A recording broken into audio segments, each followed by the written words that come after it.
But this week, I want to talk on the mission of Midtown Church. The mission of Midtown Church, if you walked in the front door, our front door there, and you look to the left, you probably saw a large photo of Vancouver. On that photo is written the mission of Midtown Church, and that mission is we exist to make Jesus known. Why? Why on this launch Sunday, 2022, do we exist as a ministry to make Jesus known? Well, I could answer in a number of ways, depending on the context and who I'm talking to, but today I want to answer that question to those of you who identify as not yet a follower of Jesus.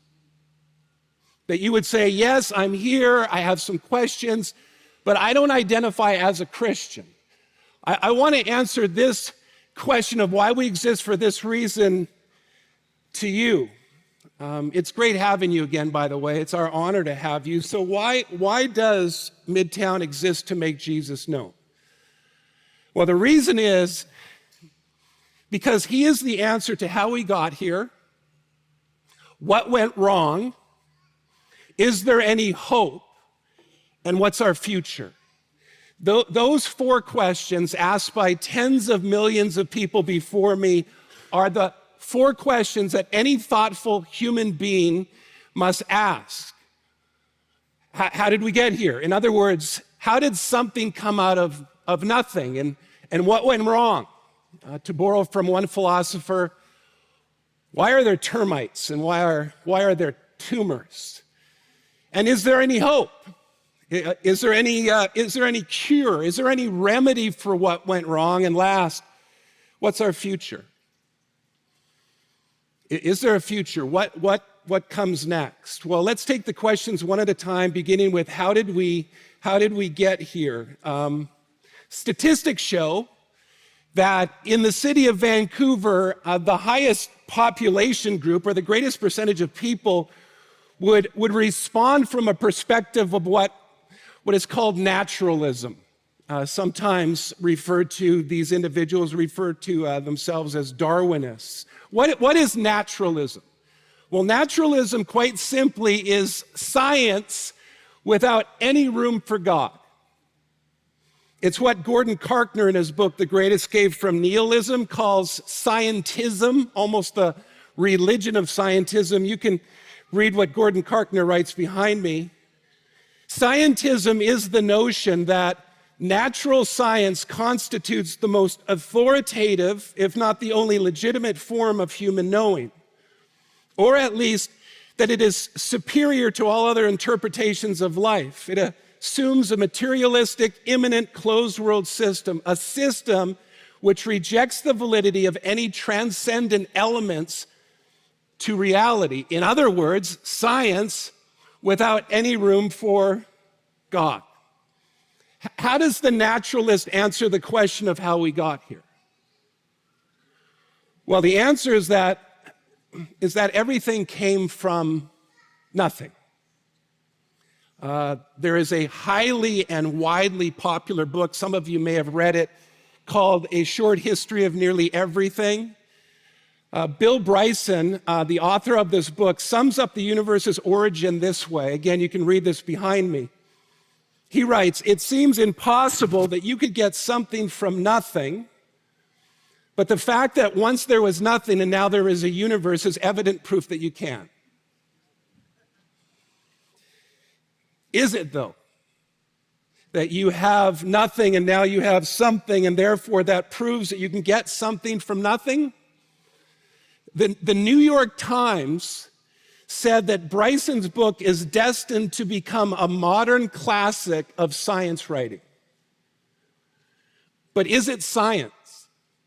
Has science ever produced something from nothing to back up such a theory? But here's the thing. Not only do we have something from nothing, according to the naturalist, we have great detail and we have fine-tunedness birthed from that nothingness. How fine-tuned is our universe? Well, Robin Collins, he's a PhD, he's a philosopher of science and religion. He's the author of the book, The Well-Tempered Universe. Let me read an excerpt on this topic of the fine-tunedness of the universe. He writes, imagine a ruler, like a ruler, inches on a ruler. Imagine a ruler that goes all the way across the universe that is broken into 1-inch increments, which would mean there would be billions upon billions of inches. This entire ruler represents the range of force strengths in nature, with gravity being the weakest force in nature, and the force that binds protons and neutrons together being the strongest. How much stronger is the force that binds protons and neutrons together? How much greater is that than gravity? Well, it's a whopping 10,000 billion times stronger than gravity. Now let's imagine that you want to move the dial for gravity from where it's currently set in the universe.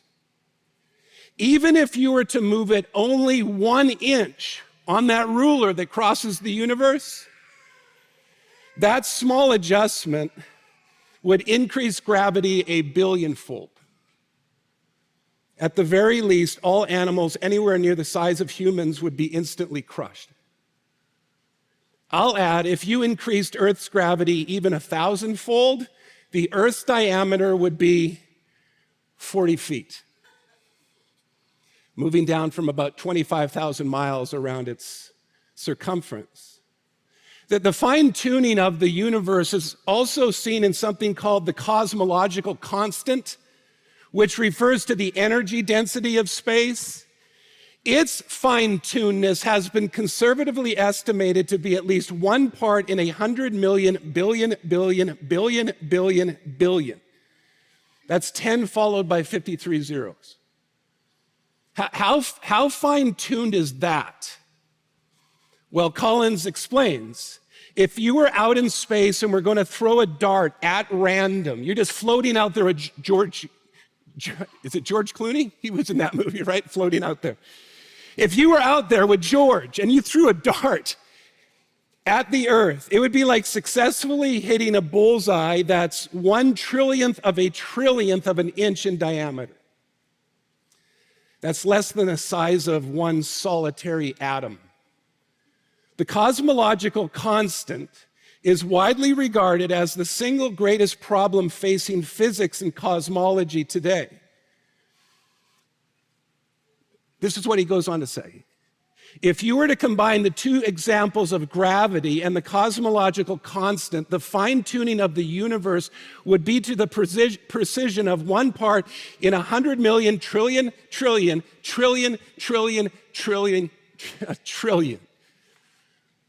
That would be the equivalent of 1 atom in the entire universe.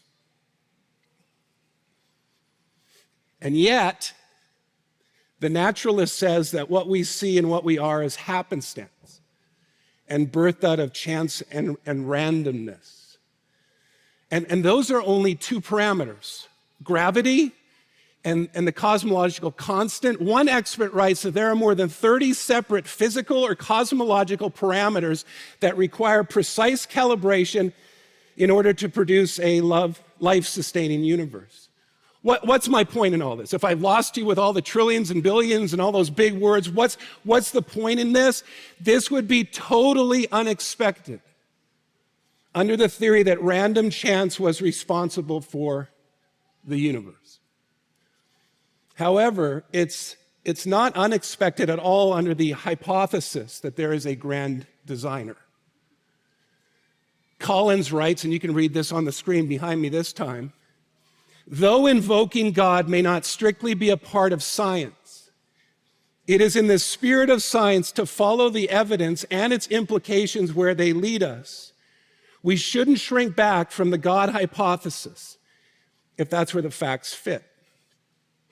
There's another individual, a former professor at Oxford University, a man named Anthony Flew. He was a former atheist.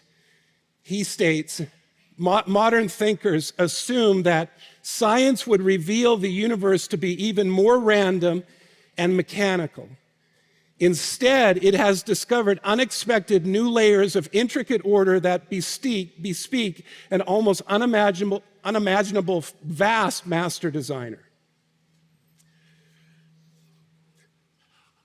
I cannot prove to you the existence of God.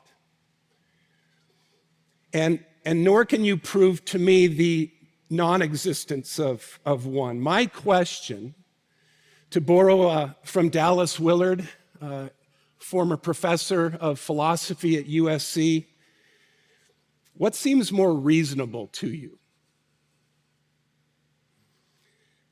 As Nancy Pearcey writes in her book, Total Truth, Darwinism might explain the survival of the fittest, but it fails to explain the arrival of the fittest. Here's what the Bible says about what we see around us. Psalm 19, verse 1, the heavens declare the glory of God, and the sky above proclaims his handiwork.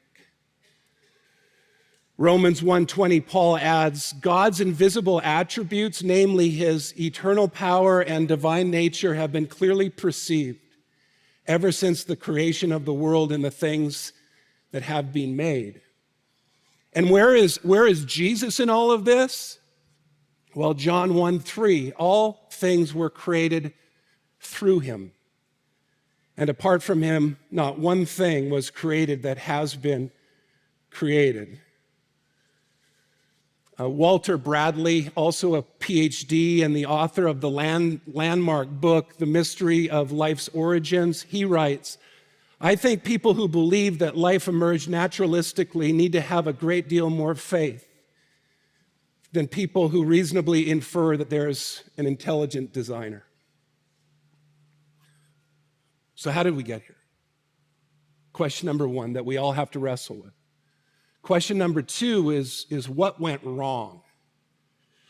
Well, this question brings us to the problem of evil. What is the problem of evil? Well, the Stanford Encyclopedia of Philosophy defines the problem of evil this way.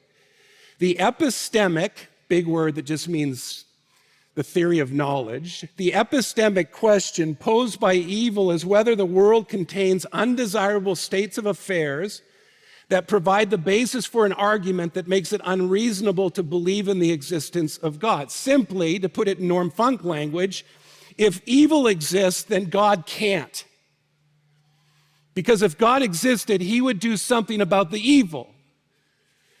Two issues with this for the naturalist. Two issues. One, what moral code in this random universe allows us to define what is good and evil? We see certain events, right? Cruel events, painful events, what we would say are unnecessary events, and we conclude they are products of evil. But why do we conclude that? The atheist Richard Dawkins, if there was a Mount Rushmore of neo-atheists today, he would certainly be on that Mount Rushmore. Richard Dawkins, speaking of atheism and what we should expect in this world, writes that we should expect no design, no purpose, no evil, and no good. Nothing but blind, pitiless indifference. In other words, if this world is a product of chance, governed by nothing and is heading nowhere, then how can we point to some overarching value of goodness? If the universe doesn't care, then why should we? But we do care, don't we? And we do see events that we say are cruel, and like I said before, painful and unnecessary. I mean, what happened in Saskatchewan last week? Cruel. Evil. Remember Sandy Hook a few years back? Cruel and evil. Someone dies of cancer early in life. Cruel, painful, unnecessary, it seems. And so some, because of it, choose not to believe in God because of them. But that leads to a second issue for the naturalist. Choosing not to believe in God because of the presence of evil doesn't remove the reality of it. It just removes any place for God in it and leaves us to deal with it on our own. For the naturalist, what went wrong? How do they answer this second question? Well, what went wrong is the byproduct of the evolutionary process. We will get better as time goes along. We will make mistakes along the way, but we will learn from our mistakes and we will get better along the way. There's a big part of me that wishes that was the case. But the atrocities of the 20th century that have bled into the 21st century suggest that we're not evolving all that well. More on the 20th century when we wrap up. What does the Christian faith say about what went wrong? Well, it says a lot. And one of the things that it says is that if you hate evil, God hates it even more. He hates cancer and war and heartache and pain. He hates all of it. In fact, he hates it in a way that we read about in the scriptures that makes some people feel uncomfortable when we connect that type of hatred to God. So what's the question? Why doesn't he do something about it? Well, the answer is he has and he will. But what the Bible also teaches is that evil isn't only an out there problem, but it's in here too. And that what went wrong in the world is that we went wrong in the world. And we would all love to live in a world without pain and heartache and deceit and selfishness and greed, but a world like that would mean a world without us in it. If God were to deal with all of the crud in the world, total slate wiped clean, all the crud gone, who among us would survive? And so God, all-knowing, all-powerful, all-good, in his love and forbearance, waits patiently for us to come to him through his son, Jesus Christ. For Jesus, the Bible teaches, entered the evil, and he took the evil, so that in the future, when God rids the world of evil, those in relationship with him will be spared. And when that time comes, what does the Bible tell us? When that time comes, when God does wipe the slate clean, there will be no more tears, no more death, no more mourning, no more cancer, no more war, no more heartache, no more pain, no more evil. They will all pass away. I have met several people over my lifetime who have chosen not to believe in God because of the pain they've experienced. Some, very interestingly, remain very angry at the God they don't believe in.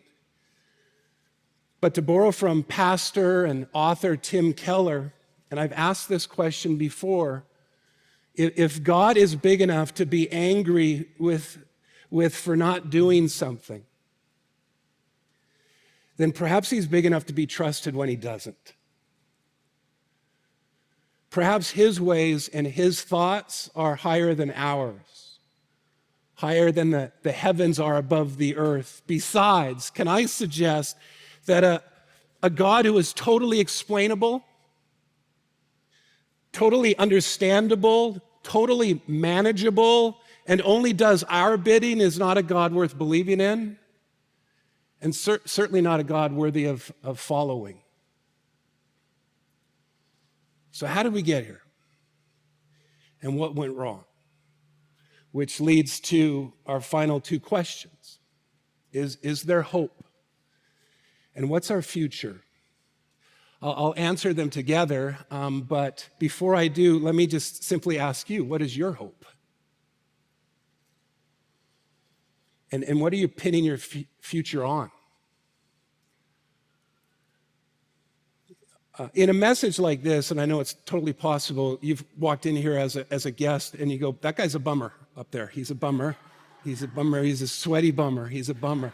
You could conclude, you know what, that dude right there, he's really down on the human race. Well, it's not in fact true. I'm not. I think the human race is a wonder.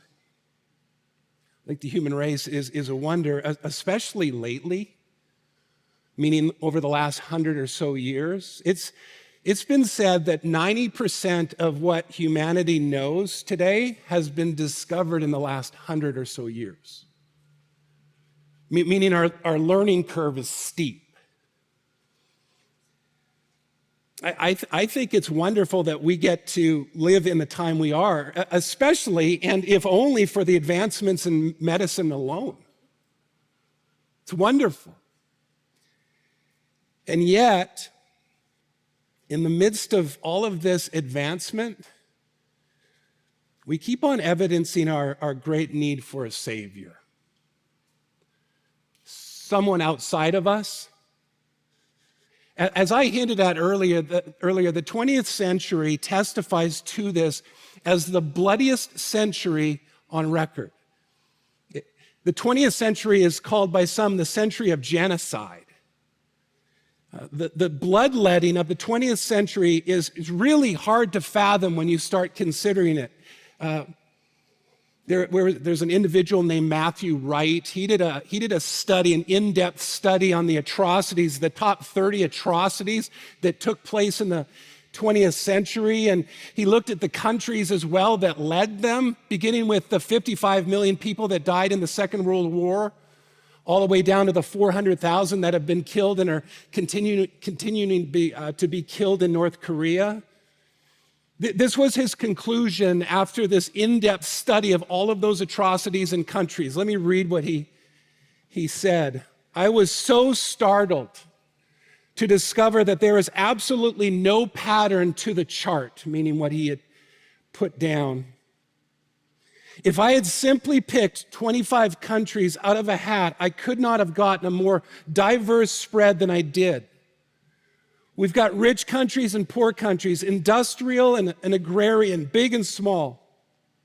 We've got people of all colors widely represented among both the slaughterers and the slaughterees.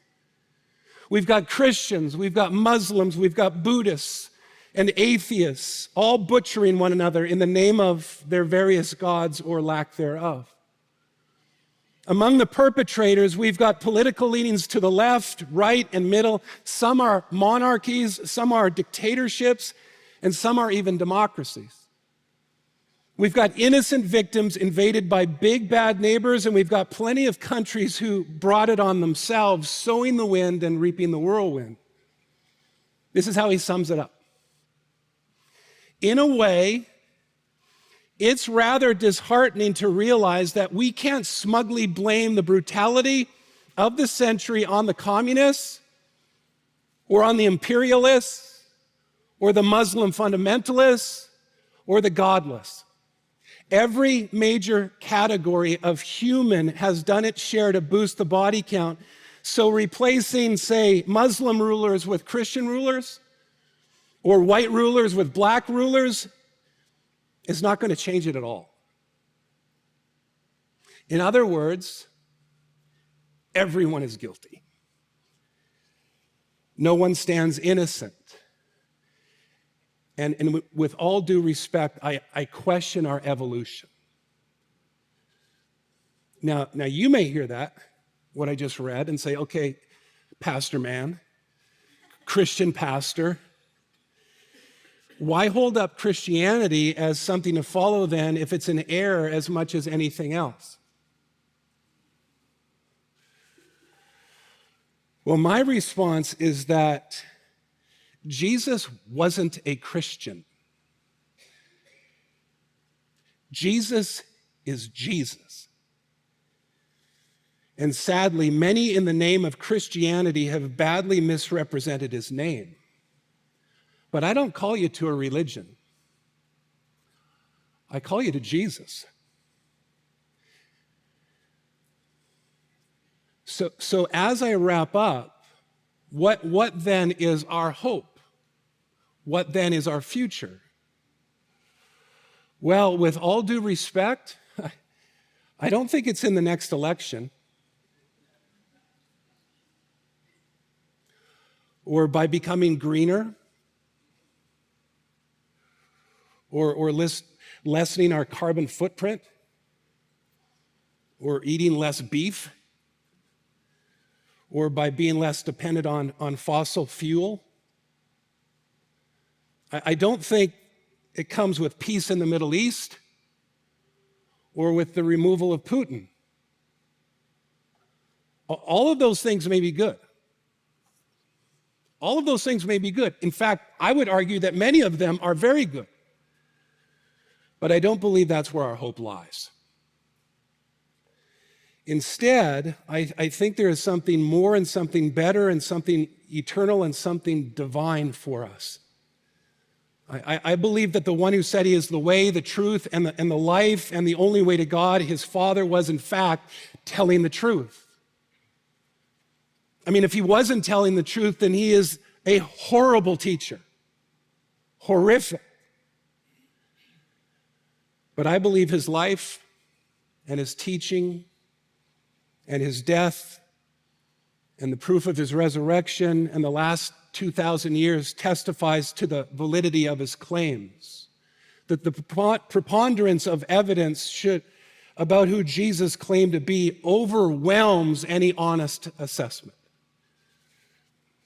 Which is why, as we go into a new ministry year, why we exist to make Jesus known. Jesus is where our hope lies, and the future promises his return.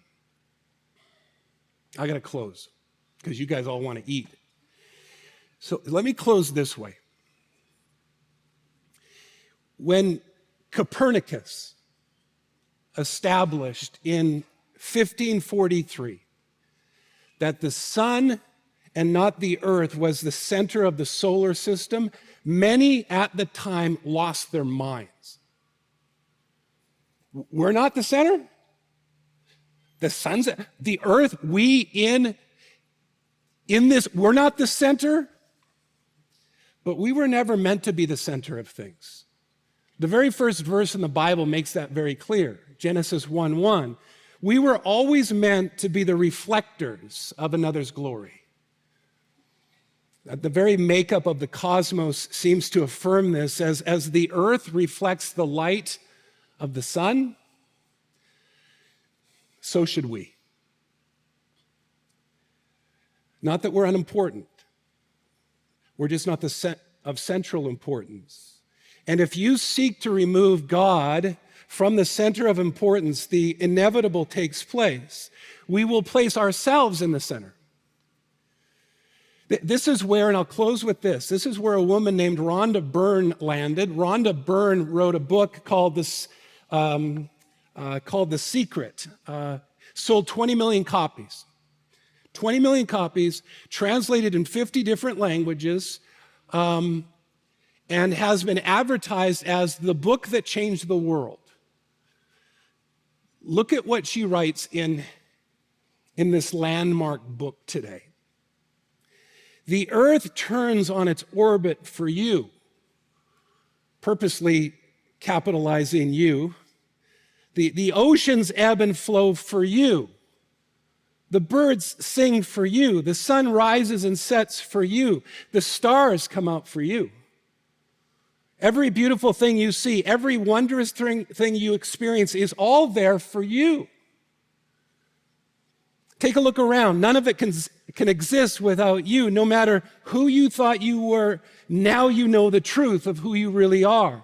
You are the master of the universe. You are the heir to the kingdom. You are the perfection of life. And now, you know the secret.